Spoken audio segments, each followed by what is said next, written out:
Olá, eu sou o Macorati e hoje eu vou continuar tratando da injeção de dependência na plataforma .NET. Hoje nós veremos algumas boas práticas e dicas que podemos usar para aplicar a injeção de dependência. Essa aula vai ser uma aula mais teórica. Então, nos vídeos anteriores, nós apresentamos os fundamentos da injeção de dependência na plataforma .NET. E se você está chegando agora, você pode assistir aos vídeos na playlist do canal. Então, hoje o nosso objetivo será apresentar as boas práticas ao usar a injeção de dependência. E assim, nós vamos poder projetar de forma efetiva serviços e suas dependências, evitar problemas de concorrência ou multithreading, evitar vazamento de memória e prevenir possíveis bugs no projeto. Vamos iniciar com a injeção de dependência via construtor, que é a mais utilizada na plataforma .NET. A injeção via construtor, ela é utilizada para declarar e obter dependências de um serviço no construtor do serviço. Então, neste exemplo de código, a classe Product Service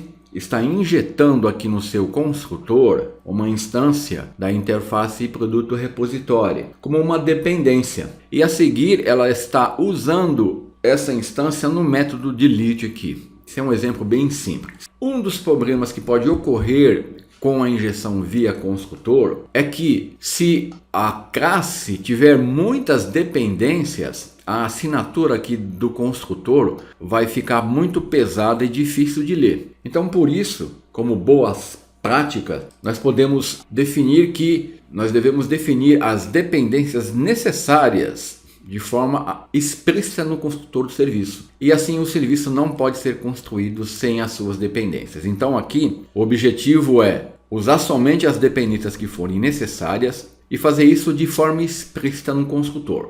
Outra boa prática aqui é atribuir a dependência injetada a um campo ou propriedade de somente leitura, como eu estou fazendo aqui, ó. Private Read Only está recebendo a instância, né? Aqui, ó, underline produto repositório do serviço que está sendo injetado. Isso é feito para evitar uma atribuição acidental de outro valor depois que ele receber a instância do serviço. Então, seriam duas boas práticas que você deve usar na injeção via construtor. Vamos agora tratar da injeção via Service Locate. Então aqui eu tenho um exemplo de código e neste código eu tenho uma classe categoria Service que está injetando aqui, ó, a interface Service Provider, resolvendo as dependências para depois usar essas dependências. Ó, ele está resolvendo duas dependências, do serviço da categoria e do serviço de logger. Para isso, eu estou usando aqui o método getRequiredService. E esse método, ele vai lançar uma exceção se esse serviço aqui não for registrado antes. E aqui eu estou usando o método getService. O método getService, ele apenas vai retornar null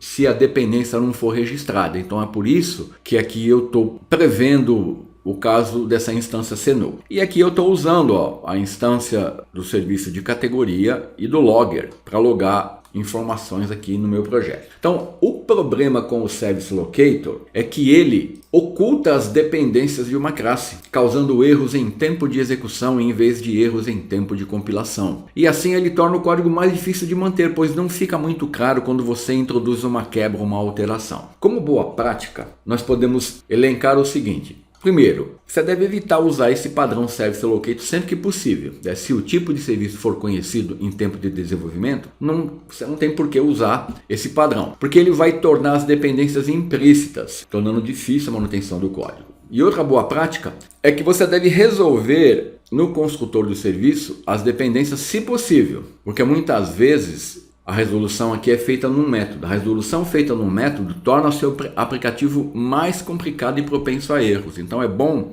utilizar aqui como está sendo mostrado. Resolver os serviços no construtor. Agora vamos tratar dos tempos de vida do serviço. Nós já vimos nas aulas anteriores que o container DI nativo ele possui 3 tempos de vida de serviço que nós podemos usar, que é o transiente, o scoped e o singleton. Eu estou repetindo as definições aqui, mas isso já foi apresentado. Então, como que o container atua aqui? O container ele vai manter o controle de todos os serviços resolvidos e os serviços são liberados e descartados quando a sua vida útil termina. Então, se o serviço tiver dependências, elas também serão liberadas e descartadas automaticamente. Então, se eu tenho um serviço que depende de outro serviço e esse serviço depende de outro serviço, todas essas dependências serão liberadas. E se o serviço implementar a interface eDisposable, o método dispose será chamado automaticamente na liberação do serviço.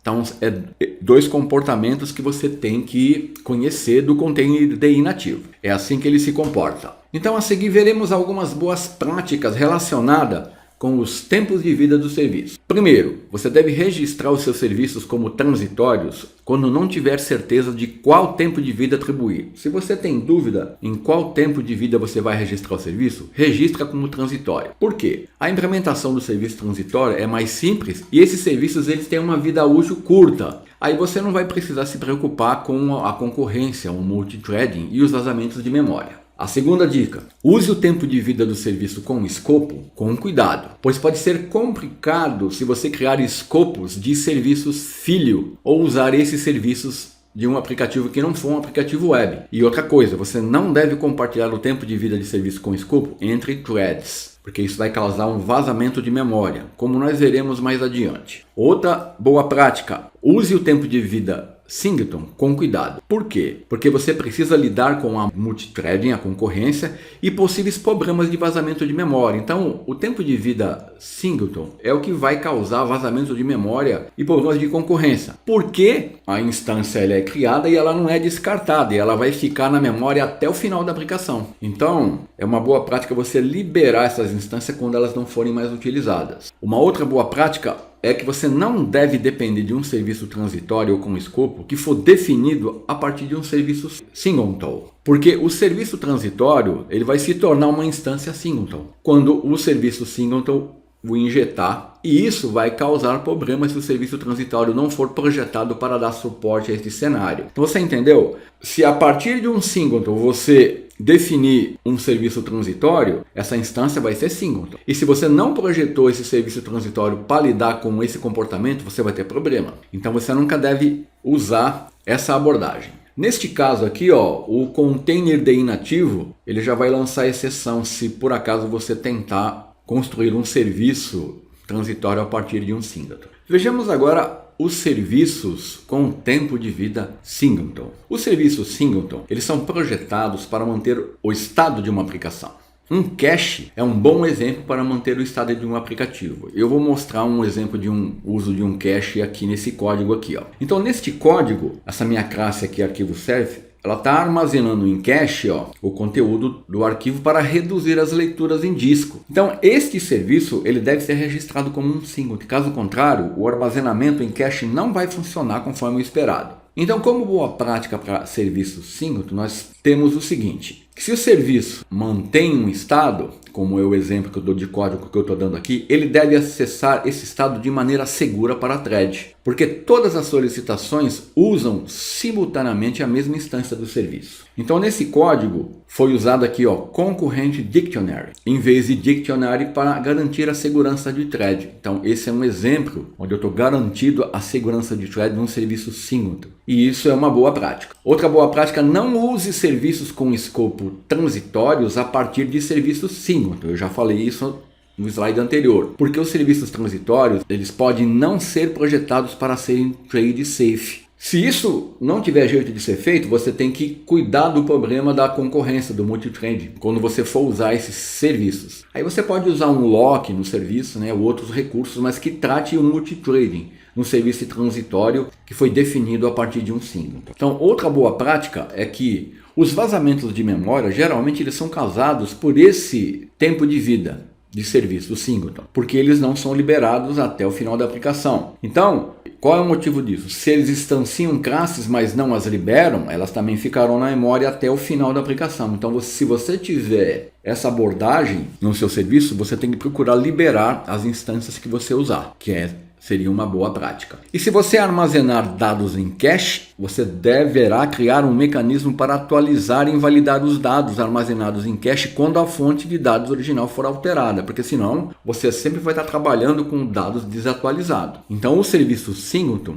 que é usada para manter serviço, geralmente pode trabalhar com cache. E neste caso você tem que atentar para atualizar, né, o cache quando a fonte original for atualizada. E agora nós veremos os serviços com tempo de vida scoped. O tempo de vida scoped, ou com escopo, ele é um bom candidato para armazenar dados por request em aplicações web. E como a ASP.NET Core ela cria um escopo de serviço por request em aplicações, se você registrar um serviço com esse tempo de vida, ele vai poder ser compartilhado durante as requisições da sua aplicação web. Então ele é mais recomendado para aplicações web. Aqui eu tenho um exemplo de código que nós vamos analisar aqui. Agora, você tem que tomar cuidado quando você usar o tempo de serviço scope. Então vamos analisar aqui, ó, esse exemplo de código aqui. Se registrarmos o serviço request item service como scoped e injetá-lo em 2 serviços diferentes, nós poderíamos obter um item